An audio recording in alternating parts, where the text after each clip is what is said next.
kalsada ay patungo na sa mga probinsya. Sa bisperas ngayon ng undas ay muling naobserbahan ng pagdagsa ng mga pasahero sa lahat ng istasyon ng transportasyon. Ito upang samantalahin ang mahabang bakasyon at madalaw ang puntod ng kanilang yumaong mahal sa buhay. May report ang aming kasamang si Bernard Tan.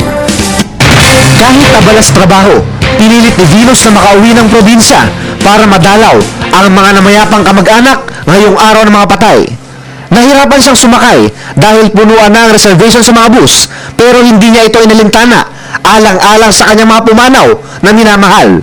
Kaya para mabilis makasakay, gumamit na siya ng diskarte sa ng kanyang taglay na kagandahan para pagbigyan ng mga dispatcher ng bus. Kita nyo naman, nasa front seat siya agad, malapit sa tiling ng driver at wala ng pila-pila. Kasi wala pang gaano pasahero. Isa lang si Venus sa marami nating mga kababayan ngayon na nagkukumahog makauwi ng probinsya para makasama ang pamilya ngayong undas. Sa dami ng naghahangad makauwi, kulang na ang mga bus. Idagdag mo pa na fully booked na ang reservation sa mga bus liner. Ang ilan nga nagpalibas na magdamag sa terminal ng bus sa pag-aabang ng masasakyan. Samantala, ayon sa mga dispatcher sa Araneta Cubao Bus Terminal, ang isa pa sa problema sa mga terminal ng bus ay ang pagdadala ng mga pasahero ng higit sa load limit ng bagahe.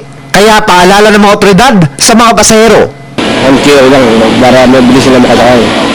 Dahil tradisyonal ng mga Pilipino, partikular ng mga kababayan nating Katoliko ang pagdalaw sa kanilang mga yumaong mahal sa buhay tuwing undas, kahit gaano tayo kabala sa ating mga trabaho o eskwela. Natin ang mahalagang araw na ito para sa mga namayapa na naging parte na ng ating mga buhay. Para sa Telebisyon ng Bayan, Bernard Tan.